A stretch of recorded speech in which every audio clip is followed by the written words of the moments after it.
Hey guys, my name is Leanna and welcome back to my channel. Today I want to share with you some products that I would buy if not for one or maybe two reasons. And I don't know why I even got this idea. It's not even really an anti-haul because those would be, for me, products that I would have no reason to buy. These are products that I do have an interest in. It's just there's a few things holding me back. And this could change at any time. Like maybe one of those reasons goes away and I would consider buying it again. So I have, let's see, about 12 products here. Some of them are high-end, some of them are low-end. I hope I am in view right now because I scooched over this way and I have no space for a mirror behind me, so I hope we're all good. I wanted some space over here to show the products. So the first product is the Drunk Elephant Lala Retro Whipped Cream. I received a deluxe size sample of this from Sephora. It was in a little pot. It was about this big, and I loved it. I really loved it. It was a great texture. It felt amazing on the skin. It is so hard for me to find skincare products that feel really good on my skin and don't irritate it. My skin is so sensitive and so picky. Here's the thing. Here's the price. Oof. Yeah, this stuff is very, very expensive. And I've been using the First Aid Beauty Ultra Repair Cream for a little over a year now, I want to say. And that stuff works really well for me. And I pay, I want to say, a little over $40 for 8 ounces of that. That is significantly less than this cream. And the Ultra Repair Cream has worked wonders for my skin. I used to have quite dry skin, and I don't anymore. So, yeah, I would definitely stick with my Ultra Repair Cream. However, if you can afford the Drunk Elephant Cream, and that works for you, definitely go for it. That stuff is awesome. The next is not just one singular product. It's a whole line. This is the e.l.f. skincare line. Now, e.l.f. skincare is not really easy to find here in Canada. Some e.l.f. makeup is easy to find at certain Rexall locations, or you can buy it from well.ca. I have one experience of purchasing from the e.l.f. website, and I got hit with $20 worth of duty fees, which made the entire order not worth it. So I could order skincare from them on their website, but I wouldn't. And the other reason is that a lot, if not most, if not all of their stuff contains fragrance. They don't have great ingredients in their skincare. It is very affordable. However, the affordability would go down because of duty fees and conversion rate. And like I said, the ingredients would not be good for me. So if they changed their ingredients and started selling it here locally, I would consider it. Right now, I can't. Next up, we have the Becca Anti-Fatigue Under Eye Primer. The only reason I'm really interested in this is because I do get creasing in my under eyes throughout the day. Like, not just, oh, I have lines that become more apparent. No, I mean, I actually do get concealer that bunches up and creases if I don't set my under eyes with a fairly considerable amount of powder. However, I don't like to use that amount of powder, and I thought that this would be a good idea.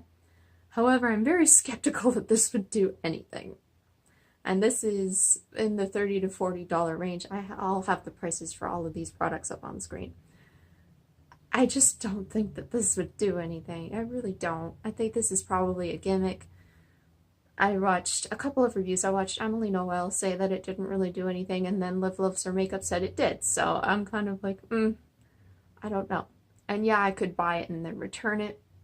But I discussed in my previous Get Ready With Me, where I did this look, that if you return stuff to Sephora, they don't use it as testers. They just throw it out. So it's kind of wasteful. I'm just not really sure I would take the chance.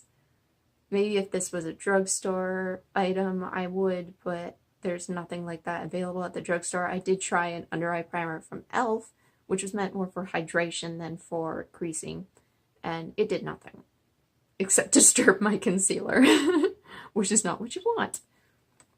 Next up, we have a couple of concealers. The first one is Makeup Revolution Concealer. I think it's the Conceal Undefined Concealer. Now, this is obviously very popular right now for a number of reasons. It's supposed to be a popular dupe for the Shape Tape, Tarte Shape Tape, which a lot of people are going off of because of Tarte being Tarte. And also this comes in a wide variety of shades. It's currently available in, I believe, 18 shades, and it is expanding in March to 20, 23, 24, 25 shades. I'm not very organized. Please excuse me. I will leave the number up on the screen. And yeah, so that's a great shade range, especially for concealers, because most foundations don't have that shade range. The current lightest shade is C1, and it would not work for me. I know this because I know myself. I know, looking at swatches, comparing it to several other things, that I know that it's just not light enough for me. They are coming out with a white. I don't know if they are coming out with any shades, like skin tone shades, lighter than C1. So would I buy it if it came in a lighter shade? Here's the other thing. Makeup Revolution is not actually sold in Canada. You would have to buy it online. And I've toyed with the idea of making a purchase from Makeup Revolution before in the past. However, the shipping is expensive and makes it no longer cheap. So it's another one of those situations like e.l.f. where you're going to end up paying more for your shipping and probably duty fees again than the actual order. Which sucks. I wish Makeup Revolution would come to Canada. I take that back. I think it is sold in some London drugs, but we don't have London drugs where I live. We have Shoppers Drug Mart and we have Rexall, so we don't have Makeup Revolution. Next is the Kylie Concealer. I don't support Kylie Cosmetics. I said it. I don't. So this is a range, though, that actually does have a shade for me. Their lightest shade would work. I know this, again, based off of swatches, it would work for me. But again, I don't support the brand. I just don't. And which leads me into the next one, which is the Kylie Cosmetics Purple Palette, which, if you know me, you know I love purple. What can I say? It would be awesome to have that many purple shades in one palette. And it does have a couple neutrals, which I don't mind because sometimes you want that to mix in with your bright colors. But I wouldn't buy it from her. I'm perfectly happy with buying single shades that are purple and putting them into a palette, which I've kind of done. I do have some purple shades in here. And no, I don't really like Z palette either, but this was a gift a couple of years ago before they became crazy, so and it's expensive. I'm not going to give this up. So next is the Kat Von D Mini MetalMatte palette. This is okay. Here's the thing. I don't mind warm eyeshadows. I really don't. I don't think all of them look great on me. In small doses, they can look okay, but I have the Modern Renaissance palette already. I feel like I don't really need another warm palette because I don't wear warm colors all the time. I wear them in small doses. So I wouldn't really buy this. I wanted to try her Metal Crush formula.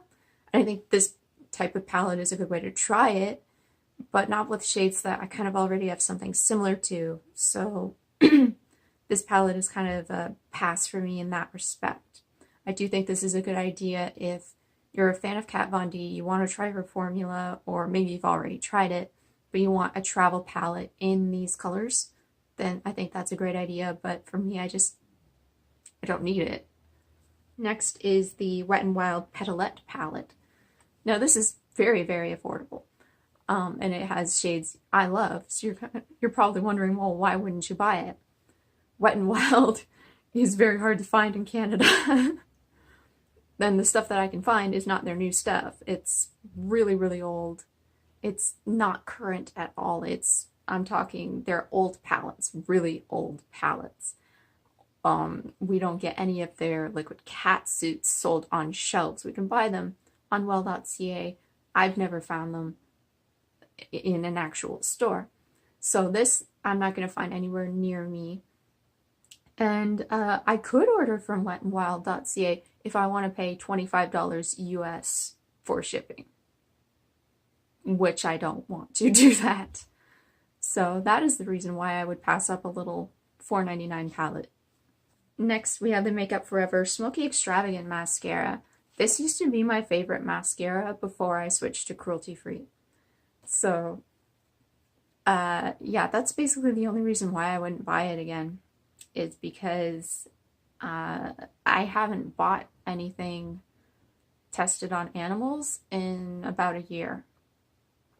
Okay, I take that back. I have bought the Bisutang thing, and that's not even confirmed tested on animals. Nobody knows. It's just likely that it is because it's from Korea, but there's no information out there. So that's the only thing I've bought, but I don't go out of my way to buy things that aren't cruelty-free. And that's the only reason why I haven't bought this, is because it's like a no-no for me. Next is the Fenty Beauty Mattemoiselle lipsticks. I like the range of colors here. They're really unique. They're very different. I like the idea of the packaging. The packaging itself, once you feel it, is quite cheap. I felt it in store. I wasn't a fan.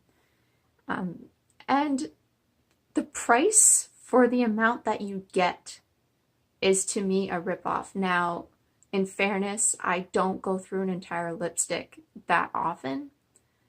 But if I'm going to get way less product than standard, I expect to pay less. I don't expect to pay 20 some odd dollars for a lipstick that is less than what I get at the drugstore, you know?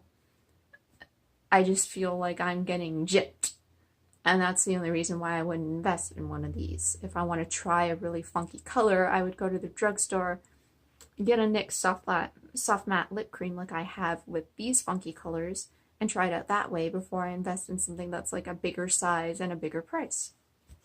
It just doesn't make sense to me. Next, we have the Sephora Give Me Some New Lip Kit. On paper, this is a fantastic deal because you are getting several different colors, formulas in here for about the price of one full-size product. You're getting 2 full-size products plus a few others that are deluxe size. And I was like, oh wow, that's awesome. It really is. But here's the thing. Some of those shades I have in abundance. Hot pink, I have it. Mauve, I have it. And then the other formulas I wouldn't use. I wouldn't use a metallic lip gloss from Huda Beauty. I wouldn't. I wouldn't use a metallic liquid lipstick in a bronze shade. I wouldn't. So that automatically lowers the deal for me. I'm not getting a deal anymore. I'm just paying out the nose for products I'm not going to use. You see what I mean? Like, this is why I wouldn't buy it. Next and last is the Marc Jacobs La Marque Lip Creme in Kiss Kiss Bang Bang. Now, this was a free birthday gift a few years ago, and I loved it. I absolutely loved it. I still have a little bit left, actually, because for a while I was trying so hard not to use it because I loved it so much. And then it's expensive. It's almost $40 here, plus tax, obviously, and shipping if you shipped it and didn't buy it in store. It's a wonderful color that I found something insanely similar at a way cheaper price. So that is why I wouldn't buy it. I found a Wet n Wild lipstick that is nearly spot on. I will show you a screen cap here that I did from a dupes video, dupes in my own collection. There's the Wet n Wild and there's the Marc Jacobs. There's barely any difference. So why would I go out and buy a $40 lipstick that I could get at the drugstore for way, way less? And those are all the products that I would buy, if not for, 1 or 2 reasons. What are some of the products that you'd be interested in, if not for a couple of reasons?